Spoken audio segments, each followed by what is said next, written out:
Era una tarde de esas en que el sol cae como plomo derretido sobre las calles polvorientas de San Miguel de los Cerros, un pueblo que parecía haberse quedado detenido en el tiempo, con sus casas de adobe despintadas y sus callejones estrechos donde los perros flacos buscaban sombra bajo los aleros. El aire olía a tortillas recién hechas y a tierra seca, ese olor que se te mete en los pulmones y te recuerda que aquí la vida es dura pero digna. En la plaza principal, junto a la fuente que ya no echaba agua desde hacía años, estaba don Esteban, un hombre que el destino había arrojado al suelo como se arroja un trapo viejo. Sentado en su silla de ruedas destartalada, con las piernas muertas desde aquel accidente en la mina hacía 15 años, extendía la mano a los transeúntes con una humildad que partía el alma. Pero si ustedes creen que esta es una historia triste, déjenme decirles que se equivocan. Porque junto a don Esteban, como un rayo de sol que atraviesa las nubes más negras, estaba su hija Lucía, una muchacha de 19 años, con esos ojos negros que brillaban como obsidiana pulida y una sonrisa que podía alegrar hasta al más amargado de los comerciantes. Lucía trabajaba desde las 5 de la mañana en el mercado, cargando bultos, limpiando puestos, haciendo cualquier cosa honrada que le permitiera comprar las medicinas de su padre y poner un plato de frijoles sobre la mesa. Y si me están escuchando ahora, amigos, y esta historia les está llegando al corazón, les pido que se suscriban a este canal, porque aquí seguiremos compartiendo relatos que nos recuerdan que la bondad nunca pasa desapercibida ante los ojos de Dios. Aquella tarde, mientras el calor apretaba y la gente caminaba deprisa buscando refugio, llegó a la plaza un automóvil que desentonaba como un piano en un establo. Era una camioneta negra, reluciente, de esas que cuestan más que todas las casas del pueblo juntas. Del vehículo descendió un hombre de unos 60 años, vestido con ropa sencilla pero de buena tela, con el cabello plateado peinado hacia atrás y unos ojos grises que parecían haber visto demasiado mundo. Caminaba con bastón, cojeando ligeramente, y en su rostro había una expresión de cansancio que no era del cuerpo sino del espíritu. El hombre miró alrededor como si buscara algo, o quizás como si quisiera perderse en algún lugar donde nadie lo conociera. Sus ojos se posaron en don Esteban y en Lucía, que en ese momento le secaba el sudor de la frente a su padre con un pañuelo gastado. El extraño se acercó despacio, arrastrando su pierna mala, y cuando estuvo frente a ellos, no hizo lo que todos hacían.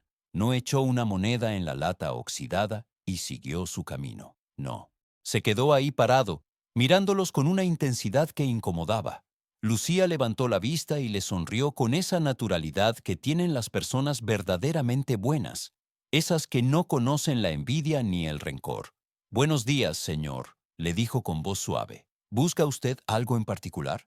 El hombre parpadeó, como si esa simple cortesía lo hubiera tomado por sorpresa.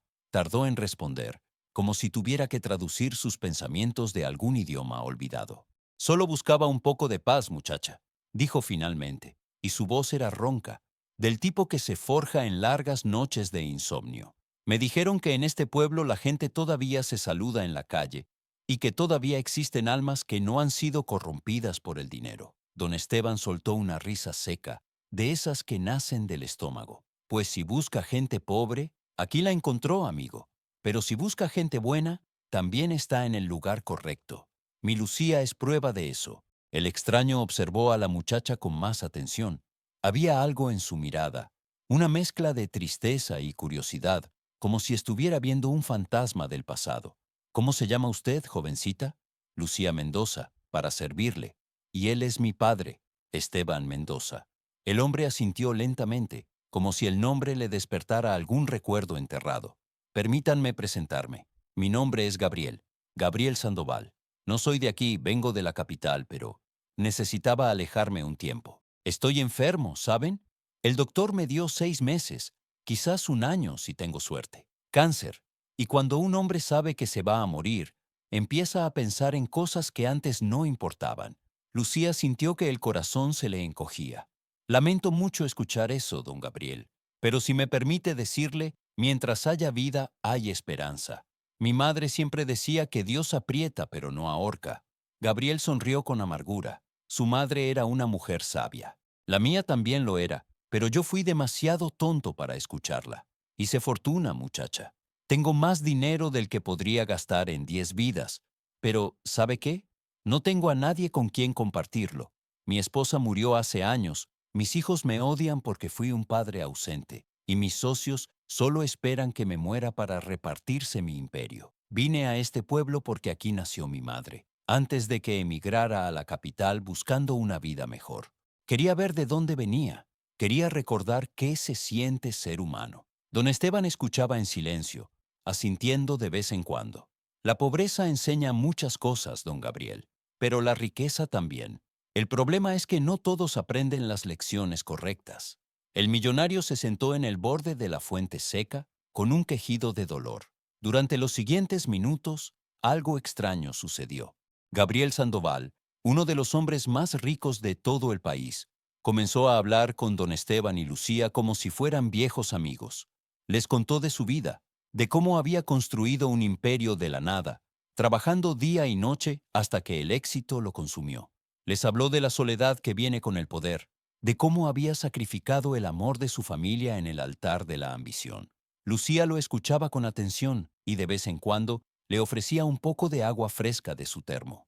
Don Esteban compartió su propia historia, la del accidente en la mina que le había destrozado las piernas, pero no el espíritu, y de cómo Lucía se había convertido en su razón para seguir adelante. Cuando el sol comenzó a descender y el cielo se tiñó de naranja y púrpura, Gabriel se puso de pie con esfuerzo. Ha sido una tarde hermosa, amigos míos. Hace años que no me sentía tan en paz. Extendió la mano y dejó caer en la lata varios billetes arrugados. Lucía los vio y se quedó sin aliento. Eran billetes de 500 pesos, más dinero del que ella ganaba en un mes entero. Don Gabriel, esto es demasiado, protestó ella, tratando de devolvérselos, pero el hombre levantó la mano. No es demasiado. Es apenas un gesto insignificante comparado con lo que ustedes me han dado hoy. Me han recordado que todavía existe la bondad desinteresada en este mundo. Por favor, acéptenlo. Antes de que pudieran responder, Gabriel subió a su camioneta y se alejó, dejando una nube de polvo dorado bajo la luz del atardecer. Los días siguientes transcurrieron con normalidad. Lucía usó ese dinero para comprar las medicinas que su padre necesitaba con urgencia y para reparar la silla de ruedas que estaba a punto de desarmarse. Incluso sobró un poco para comprar carne y hacer una cena decente, algo que no habían disfrutado en meses. Pero lo que ella no sabía es que aquel encuentro apenas era el principio de algo mucho más grande y sorprendente. Una semana después, Gabriel Sandoval regresó al pueblo. Esta vez llegó más temprano, cuando la plaza estaba vacía, salvo por algunos niños jugando a la pelota. Buscó a Lucía y a don Esteban, y cuando los encontró, su rostro mostraba una determinación que no había tenido antes. «Vengo a hacerles una propuesta», dijo sin rodeos. «He estado pensando mucho desde que los conocí. Necesito ayuda, y creo que ustedes son las únicas personas en las que puedo confiar». Don Esteban frunció el ceño, desconfiado como suelen ser los hombres que han vivido demasiadas decepciones. «¿Qué tipo de ayuda, don Gabriel? Nosotros no tenemos nada que ofrecerle a un hombre como usted. No se trata de lo que tienen, sino de lo que son. Verán, estoy enfermo y mis días están contados. Tengo que poner orden en mis asuntos antes de partir, pero no confío en nadie de mi círculo. Todos están esperando que muera para pelear por mi herencia. Necesito a alguien honesto, alguien que me ayude a administrar mis últimos meses sin traicionarme. Y quiero que sea Lucía».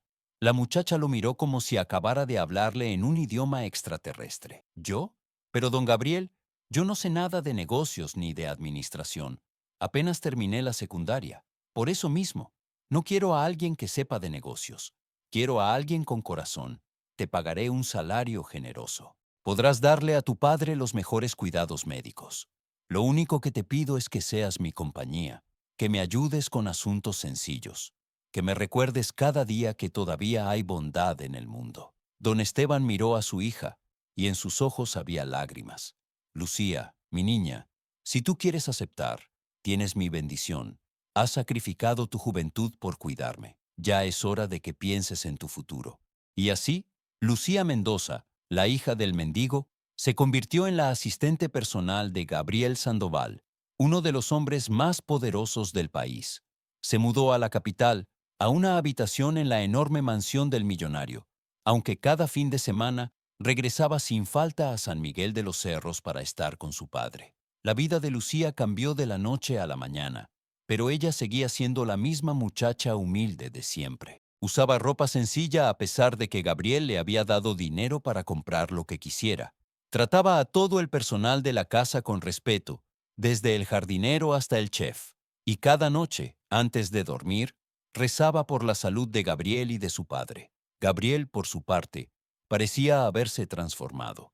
La presencia de Lucía traía luz a su vida oscura. Pasaban horas conversando sobre todo y nada, y el millonario descubrió que la felicidad no estaba en sus cuentas bancarias, sino en esos momentos simples compartidos con alguien que se preocupaba genuinamente por él. Pero la vida de los ricos está llena de víboras que se esconden entre las flores. Los hijos de Gabriel, Rodrigo y Carolina no tardaron en enterarse de la existencia de Lucía.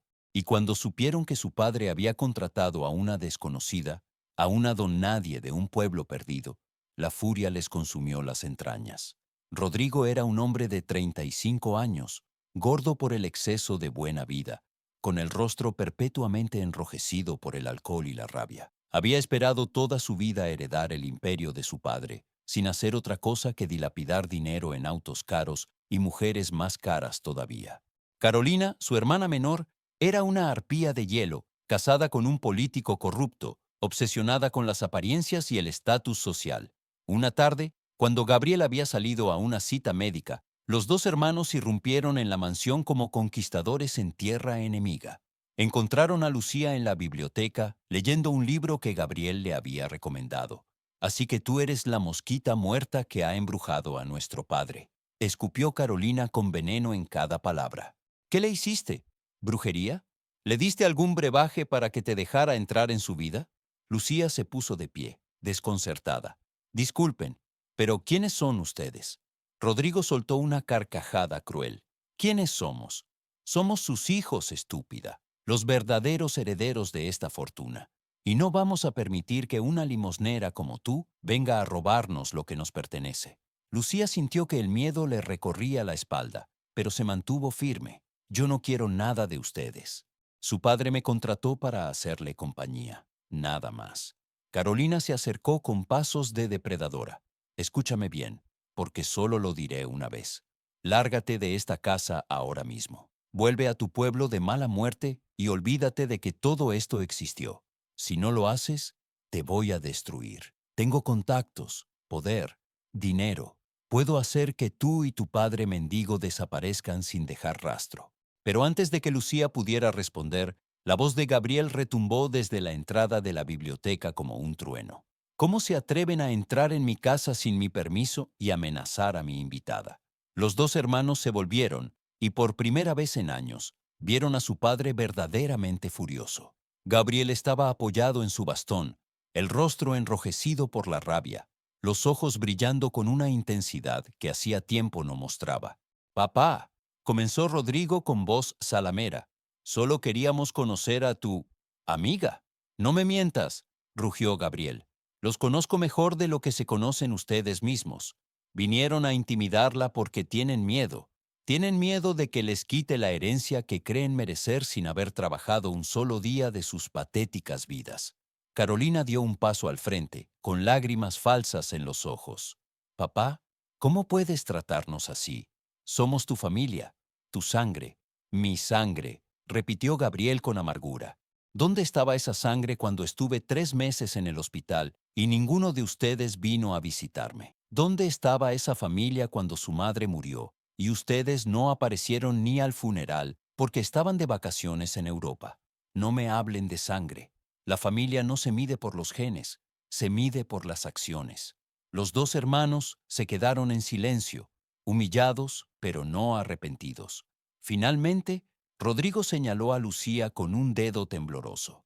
«Esto no se va a quedar así. Te lo advierto, viejo. Esta mujer te está usando». Gabriel caminó hacia su hijo hasta quedar frente a frente. Su voz era ahora baja, pero más peligrosa que cualquier grito. «Salgan de mi casa, y no vuelvan a menos que vengan con verdadero arrepentimiento en sus corazones. De lo contrario, Los desheredaré por completo. No recibirán ni un centavo de mi fortuna. Los hermanos se marcharon echando humo, pero todos en esa biblioteca sabían que aquello no había terminado. Era apenas el primer asalto de una guerra que apenas comenzaba. Esa noche, Gabriel y Lucía se sentaron en la terraza de la mansión, mirando las luces de la ciudad que se extendía como un mar de estrellas terrestres. El millonario estaba callado, sumido en pensamientos que parecían pesarle como piedras. Don Gabriel, dijo Lucía suavemente, quizás debería irme. No quiero ser la causa de problemas entre usted y sus hijos. Gabriel negó con la cabeza. Esos problemas existían mucho antes de que llegaras, Lucía. Yo soy el culpable. Fui un padre terrible. Les di todo excepto lo que realmente necesitaban. Tiempo, atención, amor. Los crié con sirvientes y niñeras mientras yo construía un imperio. Y ahora, cuando estoy al final del camino, descubro que he criado a dos extraños que solo ven en mí una cuenta bancaria. Lucía tomó su mano arrugada entre las suyas. Nunca es tarde para cambiar, don Gabriel. Quizás si habla con ellos, con el corazón en la mano. Ya lo intenté, muchas veces, pero hay personas que han endurecido tanto su corazón que ya no pueden sentir nada más que avaricia y resentimiento. El silencio cayó entre ellos como una manta pesada. Finalmente, Gabriel habló de nuevo, y su voz tenía un temblor que Lucía nunca había escuchado antes. Tengo que contarte algo, muchacha. Algo que he estado guardando desde que te conocí en la plaza. Lucía lo miró con curiosidad y un poco de aprensión. ¿Qué es, don Gabriel? El millonario respiró hondo, como si estuviera reuniendo valor para saltar de un precipicio. Cuando te vi por primera vez, cuando vi a tu padre, algo dentro de mí se activó. Un recuerdo, una sospecha. Así que contraté a investigadores privados. Les pedí que averiguaran todo sobre ustedes, sobre su familia. Lucía sintió un escalofrío. ¿Por qué haría algo así? Porque tu apellido es Mendoza. Y hace muchos años, antes de hacerme rico, antes de casarme con la madre de Rodrigo y Carolina, yo tuve otra vida. Estaba enamorado de una muchacha de San Miguel de los Cerros. Se llamaba Rosa Mendoza. Era la mujer más hermosa que había visto en mi vida, con ojos negros como la noche y una sonrisa que iluminaba el mundo entero. Lucía se quedó petrificada. Su abuela se llamaba Rosa Mendoza. Gabriela sintió, con lágrimas rodando por sus mejillas curtidas. Éramos jóvenes, apenas 20 años.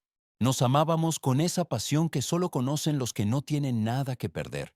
Pero yo era ambicioso, Lucía, demasiado ambicioso. Cuando me ofrecieron un trabajo en la capital, una oportunidad de hacer fortuna, le prometí a Rosa que volvería por ella. Le prometí que nos casaríamos, que construiríamos una vida juntos. La voz se le quebró, pero no volví. Me dejé consumir por el trabajo, por la ambición. Conocí a una mujer de familia rica, me casé con ella por conveniencia. Y cuando finalmente recordé mi promesa a Rosa, ya habían pasado años. Regresé a San Miguel de los Cerros una vez, hace 30 años. Me dijeron que Rosa se había casado con otro hombre, que tenía una familia. Me fui de nuevo, cobarde como siempre, sin siquiera intentar verla. Lucía tenía el corazón desbocado. Mi abuela Rosa murió hace 10 años. Ella nunca habló mucho de su juventud, pero sé que tuvo un gran amor antes de casarse con mi abuelo, un hombre que se fue a la capital y nunca regresó. Gabriel la miró con ojos llenos de dolor. Los investigadores confirmaron mis sospechas. Tu padre, Esteban, es hijo de Rosa Mendoza, y Rosa tuvo ese hijo antes de casarse con el hombre que tú conociste como tu abuelo. El mundo pareció detenerse. Lucía sintió que el suelo se abría bajo sus pies. Está diciendo que soy tu abuelo, Lucía. Tu padre es mi hijo, un hijo que nunca conocí, del que nunca supe hasta hace apenas unas semanas. Rosa estaba embarazada cuando me fui. Ella nunca me lo dijo, quizás para no retenerme, quizás por orgullo. Se casó con otro hombre, uno bueno que aceptó al niño como propio. Tu padre creció pensando que ese hombre era su padre biológico. Las lágrimas corrían libremente por el rostro de Lucía. Don Gabriel, abuelo, ¿por qué no me lo dijo antes? Porque soy un cobarde, susurró el viejo.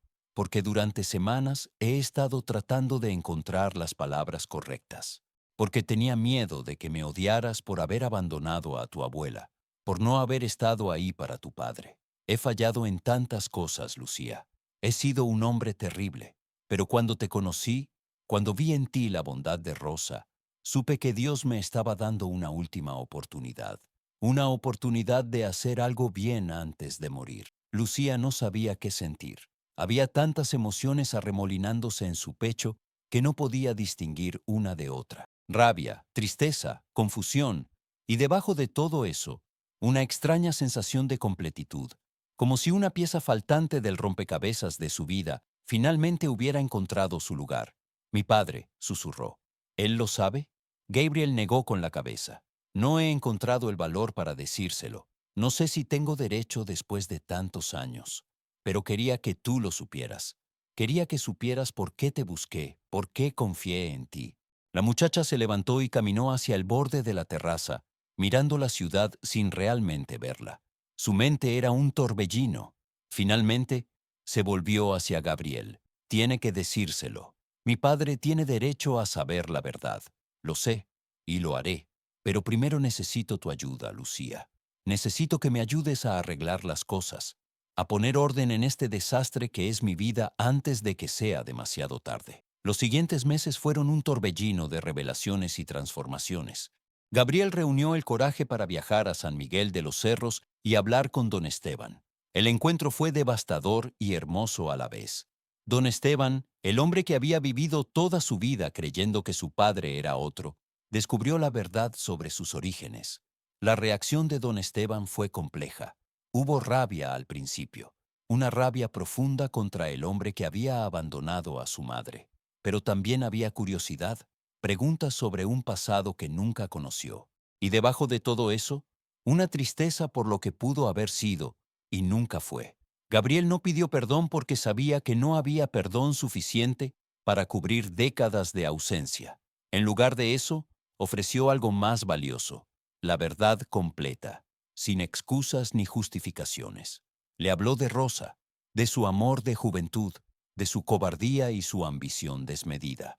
Le contó de sus errores como padre con Rodrigo y Carolina, de cómo el éxito había sido su bendición y su maldición. Y don Esteban, que había sufrido tanto en su vida, que conocía el peso del dolor y la importancia del perdón, finalmente extendió su mano. No lo llamó padre, porque ese título había sido ganado por el hombre que lo crió, pero aceptó conocerlo, aceptó darle una oportunidad de estar presente en los meses que le quedaban. Gabriel cumplió su promesa de poner orden en sus asuntos. Con la ayuda de Lucía, estableció un fideicomiso para don Esteban, que cubriría todos sus gastos médicos y le daría una vida digna por el resto de sus días. Más aún, creó una fundación en honor a Rosa Mendoza, dedicada a ayudar a familias pobres en San Miguel de los Cerros y otros pueblos olvidados. Pero lo más importante fue lo que hizo con su testamento. En una reunión familiar que se convirtió en leyenda, Gabriel reunió a todos sus herederos en el despacho de su abogado. Rodrigo y Carolina llegaron con sus mejores trajes y sonrisas falsas, seguros de que finalmente recibirían su recompensa. Don Esteban y Lucía estaban también ahí, incómodos en ese mundo de riqueza al que no pertenecían. El abogado, un hombre severo de gafas gruesas, comenzó a leer el testamento. Las primeras cláusulas eran predecibles: propiedades menores para empleados leales, donaciones a instituciones de caridad. Pero entonces llegó la parte sustancial. A mis hijos Rodrigo y Carolina Sandoval les dejo la cantidad de 1 millón de pesos a cada uno. Es más de lo que merecen y menos de lo que esperan. Durante años esperaron mi muerte para heredar. Nunca mostraron verdadero amor o preocupación por mí. Este dinero es mi última lección para ustedes. El valor de una persona no se mide por su cuenta bancaria. Rodrigo se puso de pie de un salto, el rostro púrpura de rabia. Esto es una farsa. Somos tus hijos legítimos. No puedes desheredarnos por una bastarda que conociste hace apenas unos meses. El abogado continuó leyendo, impasible. A Esteban Mendoza, mi hijo biológico al que no tuve el honor de criar, pero que a pesar de todo se convirtió en un hombre de bien, le dejo el 30% de todas mis propiedades e inversiones. También le heredo mi colección personal de libros y fotografías de Rosa Mendoza, su madre, el amor de mi vida al que abandoné por cobardía. Don Esteban tenía lágrimas en los ojos. No sabía si eran de alegría, tristeza o simplemente de shock. Y finalmente, continuó el abogado, a Lucía Mendoza, mi nieta, quien me mostró que todavía existe la bondad desinteresada en este mundo, quien me dio compañía en mis últimos días sin pedir nada a cambio, quien me recordó los valores que había olvidado. Le dejo el 50% de todas mis propiedades e inversiones, así como el control total de la Fundación Rosa Mendoza. Además, le dejo esta mansión y todo su contenido, con la esperanza de que la llene de la luz y el amor que siempre le faltaron. El silencio que siguió era tan denso que se podría haber cortado con cuchillo. Lucía estaba paralizada, incapaz de procesar lo que acababa de escuchar. Rodrigo y Carolina gritaban simultáneamente, amenazando con abogados, con impugnar el testamento, con destruir a todos los presentes. Pero el abogado sacó entonces otro documento. El señor Sandoval anticipó su reacción. Aquí está la evaluación psicológica certificada de 3 especialistas independientes, confirmando que el señor Sandoval estaba en pleno uso de sus facultades mentales cuando redactó este testamento. También hay declaraciones firmadas de más de 20 testigos que pueden confirmar la autenticidad de las relaciones familiares. Cualquier intento de impugnación será infructuoso y costoso. Carolina se volvió hacia Lucía con odio puro en sus ojos. Tú planeaste todo esto desde el principio, ¿verdad? Te metiste en su vida, lo manipulaste, le lavaste el cerebro. Lucía finalmente encontró su voz, y cuando habló, lo hizo con una dignidad que hizo que todos los presentes se callaran. Yo nunca le pedí nada a su padre, ni dinero, ni propiedades, ni herencias. Lo único que hice fue tratarlo como un ser humano, con respeto y cariño. Si eso les parece manipulación, entonces el problema no soy yo. El problema son ustedes, que nunca aprendieron a amar sin esperar algo a cambio. Los hermanos se marcharon echando maldiciones, pero todos sabían que no tenían ningún recurso legal. El testamento era sólido, inquebrantable. Gabriel murió 3 meses después, en una mañana tranquila de primavera. Lucía estaba a su lado, sosteniéndole la mano, cuando exhaló su último aliento. Sus últimas palabras fueron para ella. Gracias por enseñarme que nunca es tarde para encontrar el camino de regreso a casa. El funeral fue un espectáculo digno de recordarse. Por un lado estaban Rodrigo y Carolina con sus amigos ricos, todos vestidos de negro carísimo, llorando lágrimas que no sentían. Por el otro lado estaba la gente de San Miguel de los Cerros, que había viajado en autobuses viejos para despedir al hombre que les había devuelto la esperanza con su fundación. Entre ellos estaba don Esteban en su silla de ruedas nueva, con la mirada perdida en algún punto del horizonte. Lucía se había convertido, de la noche a la mañana, en una de las mujeres más ricas del país. Pero si alguien esperaba que el dinero la cambiara, se equivocaba de cabo a rabo. Siguió viviendo con humildad, usando su fortuna para mejorar las vidas de otros. La Fundación Rosa Mendoza creció hasta convertirse en una de las organizaciones benéficas más importantes del país, construyendo escuelas, hospitales y centros comunitarios en pueblos olvidados. Don Esteban, con su parte de la herencia, compró una casa modesta en San Miguel de los Cerros y estableció un taller de carpintería donde enseñaba el oficio a jóvenes sin oportunidades. Nunca dejó de sentarse en la plaza, aunque ya no necesitaba pedir limosna. Decía que era su forma de recordar de dónde venía, de no olvidar nunca las lecciones que la pobreza le había enseñado. Rodrigo y Carolina intentaron impugnar el testamento una y otra vez, gastando su herencia de 1 millón de pesos en abogados caros que no pudieron hacer nada. Eventualmente, arruinados y amargados, desaparecieron de la vida pública. Se decía que Rodrigo había terminado trabajando en un empleo ordinario, algo que nunca imaginó que le sucedería.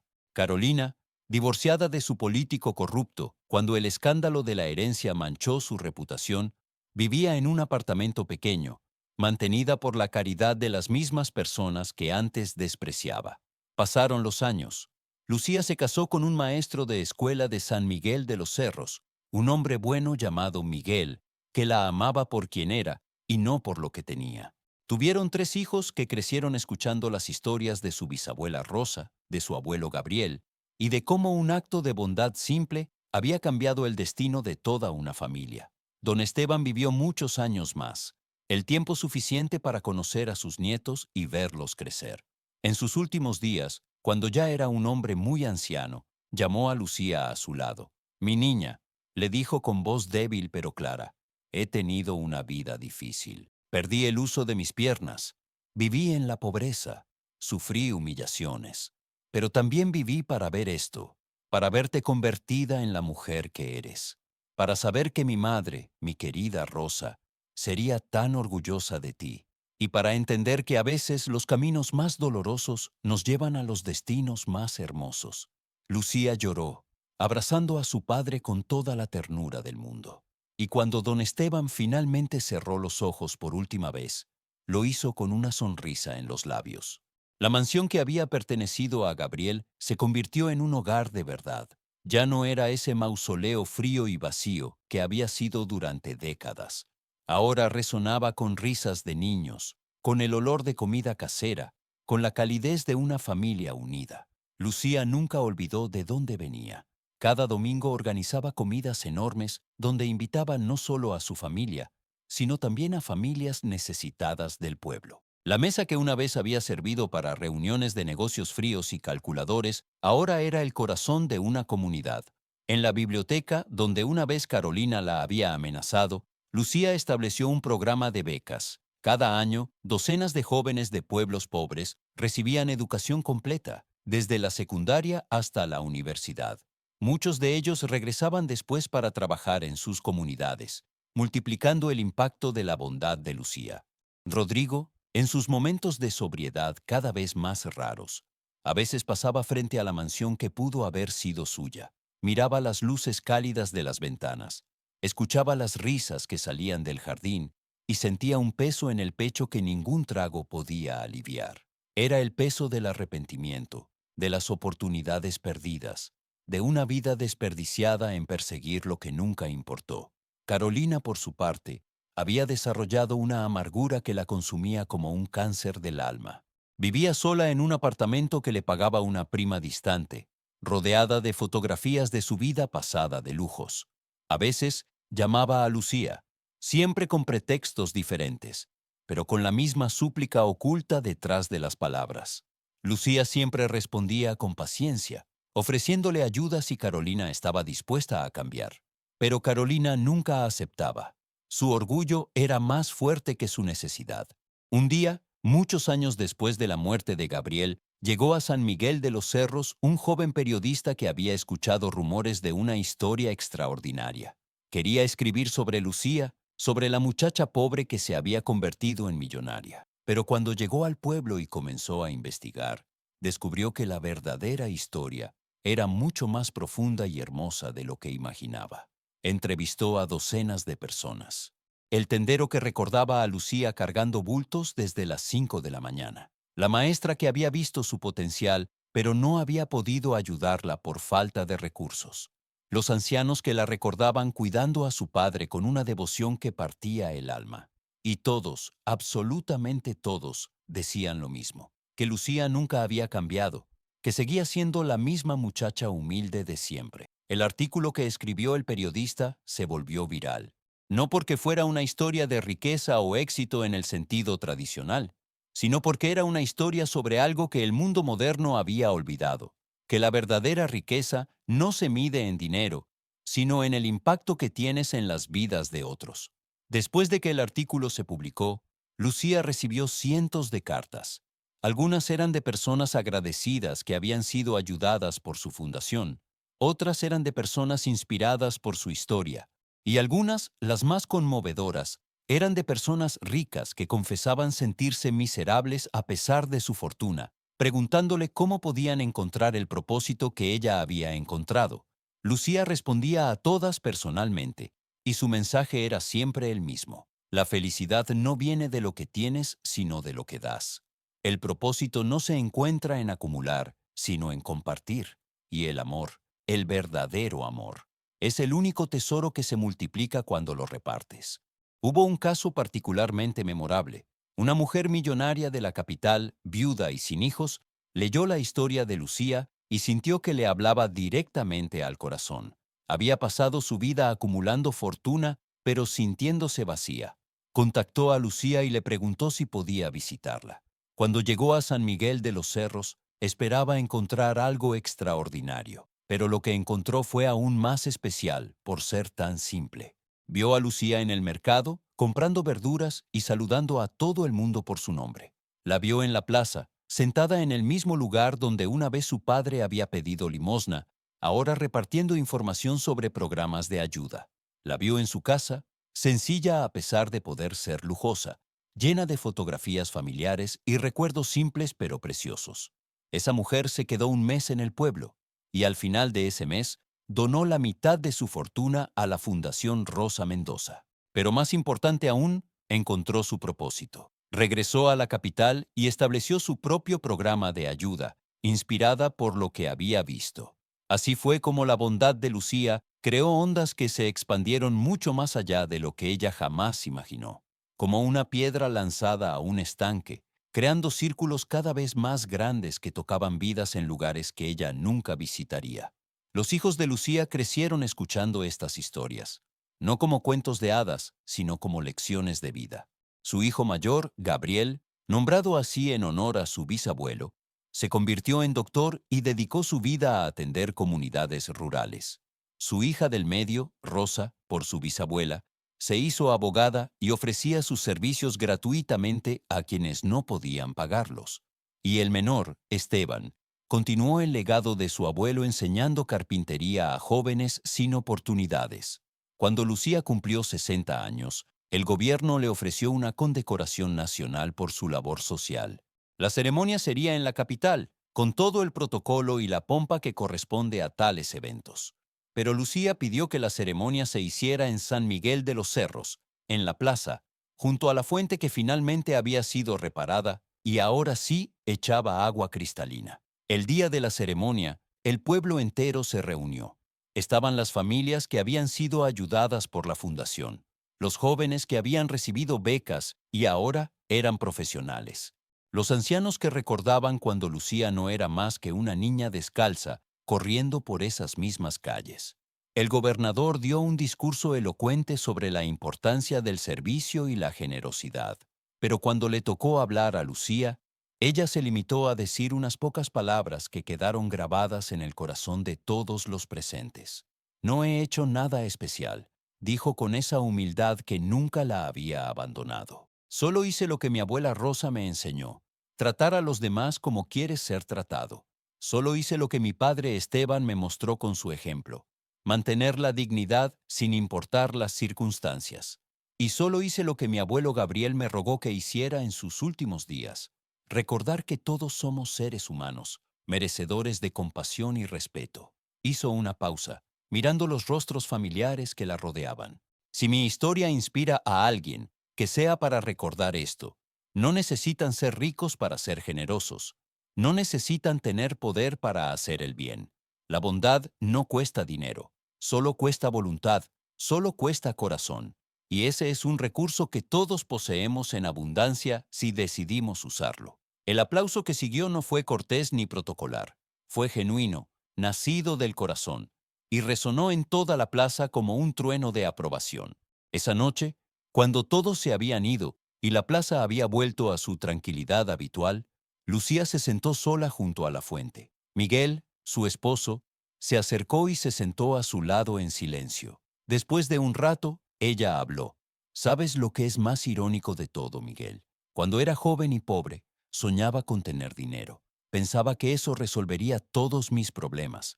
Y ahora que lo tengo, me doy cuenta de que los momentos más felices de mi vida fueron cuando no tenía nada. Cuando simplemente era yo, mi padre, y el amor que compartíamos. Miguel tomó su mano. No estabas equivocada en soñar con una vida mejor, mi amor. Solo que la vida mejor no vino del dinero. Vino de las oportunidades que el dinero te dio para expresar quién ya eras por dentro. Lucía sonrió. Tienes razón. El dinero de Gabriel no me cambió. Solo amplificó lo que ya estaba ahí. Y creo que esa era su última lección. Que podemos tener todas las riquezas del mundo, pero si no tenemos bondad en el corazón, somos más pobres que el más miserable de los mendigos. Pasaron muchos años más. Lucía envejeció con gracia, rodeada siempre del amor de su familia y la gratitud de miles de personas cuyas vidas había tocado. Nunca perdió esa chispa de humildad que la había definido desde el principio. Cuando finalmente llegó su tiempo, a la edad de 85 años, murió en paz, rodeada de 3 generaciones de su familia. Sus últimas palabras fueron exactamente las que uno esperaría de ella. Gracias, gracias por todo. El funeral fue el evento más grande que San Miguel de los Cerros había visto jamás. Vinieron personas de todo el país, los ricos en sus autos lujosos y los pobres en autobuses destartalados, todos igualados por el dolor de haber perdido a alguien verdaderamente especial. Entre la multitud, casi invisible entre tanta gente, estaba una anciana encorvada, vestida con ropa simple pero limpia. Era Carolina, ahora de más de 70 años, con el rostro surcado por arrugas de amargura, pero también de algo nuevo, arrepentimiento. Había venido sola, sin anunciarse, simplemente para despedirse de la mujer que pudo haber sido su amiga, su familia, si solo hubiera sabido ver más allá de su orgullo. Después del funeral, cuando casi todos se habían ido, Carolina se acercó tímidamente a la tumba. Se arrodilló con dificultad, ignorando el dolor en sus rodillas viejas, y colocó una sola rosa blanca sobre la tierra fresca. «Perdóname, Lucía», susurró. «Perdóname por no haber visto lo que era obvio. Tú tenías razón. Siempre la tuviste. Pasé mi vida persiguiendo cosas que no importaban y despreciando lo único que importaba de verdad. Ahora estoy vieja, sola, y lo único que tengo son recuerdos de oportunidades perdidas». Se quedó ahí largo rato, llorando en silencio. Cuando finalmente se levantó para irse, sintió una mano en su hombro. Se volvió y vio a Gabriel, el hijo mayor de Lucía, mirándola con ojos que eran idénticos a los de su madre. «Tía Carolina», dijo suavemente, «mi madre siempre habló de usted. ¿Y sabe qué es lo extraño? Nunca con rencor, solo con tristeza por lo que pudo haber sido». Carolina sintió que se le rompía algo dentro. ¿Por qué? ¿Por qué no me odiaba? Le hice tanto daño, la traté tan mal. Gabriel sonrió con la misma sabiduría que había caracterizado a su madre, porque ella entendía algo que usted nunca pudo entender, que odiar a alguien solo nos hace daño a nosotros mismos, que el perdón no es un regalo que le damos a quien nos lastimó, sino un regalo que nos damos a nosotros mismos. Hizo una pausa, mirando hacia la tumba de su madre. «Nunca es tarde para cambiar, tía. Mamá decía que cada amanecer es una oportunidad nueva. Si quiere ser parte de esta familia, si quiere dejar atrás lo que fue y abrazar lo que puede ser, las puertas de nuestra casa están abiertas». Carolina lo miró con incredulidad. «¿Después de todo lo que hice? ¿Después de cómo traté a tu madre? A pesar de todo eso, porque eso es lo que ella nos enseñó, que el amor no es algo que se gana, es algo que se da libremente, y que nunca, nunca es tarde para volver a casa». Y así, en un giro que nadie hubiera predicho, Carolina pasó sus últimos años como parte de la familia que había intentado destruir. No fue fácil. Había demasiadas heridas, demasiados recuerdos dolorosos, pero lenta, muy lentamente, comenzó a sanar. Comenzó a entender lo que Lucía había sabido toda su vida, que la verdadera riqueza no está en lo que acumulamos, sino en lo que compartimos. La historia de Lucía Mendoza no terminó con su muerte. Se convirtió en leyenda, en ese tipo de historia que las abuelas cuentan a sus nietos en noches estrelladas. En San Miguel de los Cerros erigieron una estatua en su honor, no grande ni ostentosa, solo una figura sencilla de una muchacha ayudando a un anciano en silla de ruedas, y grabadas en la base las palabras que habían definido su vida. La bondad no cuesta dinero, solo cuesta corazón. La Fundación Rosa Mendoza continuó su trabajo, ahora administrada por los nietos de Lucía, quienes habían heredado no solo su riqueza material, sino, más importante, su riqueza espiritual. Expandieron los programas, construyeron más escuelas, más hospitales, más centros comunitarios. Y cada vez que inauguraban un nuevo proyecto, contaban la historia de cómo todo había comenzado, con una muchacha pobre que había mostrado bondad a un extraño sin saber quién era él. Rodrigo, el otro hermano, nunca encontró redención. Murió solo años después, amargado hasta el final, Una advertencia viviente de lo que sucede cuando dejamos que la codicia consuma nuestra alma. Su muerte apenas fue notada. Una triste nota al pie en la historia de una familia extraordinaria. Pero lo más hermoso de todo es que la historia de Lucía inspiró a miles de personas a vivir de manera diferente. Generaciones de jóvenes crecieron escuchando su historia y decidieron dedicar sus vidas al servicio. Empresarios exitosos, inspirados por su ejemplo, comenzaron a devolver a sus comunidades. Familias ricas enseñaron a sus hijos el valor de la humildad y la generosidad.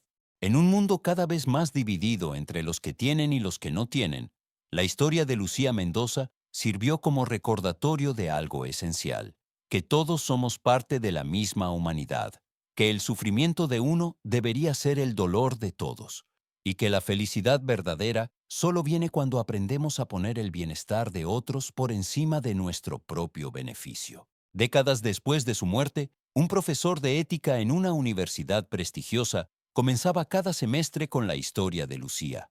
Les decía a sus estudiantes, muchos de ellos hijos de familias ricas y poderosas, que memorizaran una sola lección.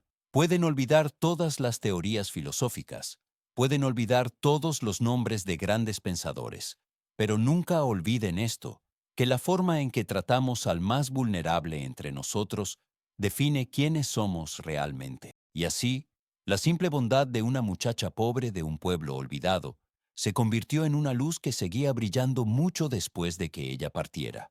No porque fuera rica, no porque fuera poderosa, sino porque eligió ser buena, cuando ser bueno no ofrecía ninguna recompensa aparente, porque mostró compasión cuando nadie la estaba mirando, porque vivió su vida guiada no por lo que podía obtener, sino por lo que podía dar. En las noches tranquilas, cuando el viento sopla suavemente por las calles de San Miguel de los Cerros, los ancianos todavía cuentan la historia, y los niños escuchan con ojos muy abiertos, aprendiendo sin saberlo la lección más importante que cualquiera puede aprender, que la verdadera nobleza no viene de títulos ni de cuentas bancarias, sino de la bondad de nuestros corazones y la generosidad de nuestras acciones. Porque al final, cuando toda la riqueza se ha gastado y todos los monumentos se han derrumbado y todos los nombres se han olvidado, lo único que permanece es el amor que dimos y las vidas que tocamos. Esa es la verdadera inmortalidad. Ese es el único legado que realmente importa. Y la historia de Lucía Mendoza, la hija del mendigo que ayudó a un multimillonario y nunca imaginó quién era él, nos recuerda a todos que cada acto de bondad, no importa cuán pequeño parezca, tiene el poder de cambiar el mundo, porque la bondad es como una semilla. Plantada en tierra fértil, puede crecer hasta convertirse en un árbol enorme que da sombra y fruto a generaciones enteras. Así termina esta historia, pero su lección es eterna. Sé bueno no porque esperas recompensa, sino porque ser bueno es su propia recompensa. Trata a todos con dignidad no porque lo merezcan, sino porque tú eres una persona que da dignidad. Y recuerda siempre que el verdadero tesoro en esta vida no es lo que guardamos en nuestros cofres, sino lo que sembramos en los corazones de aquellos que tocamos con nuestra bondad.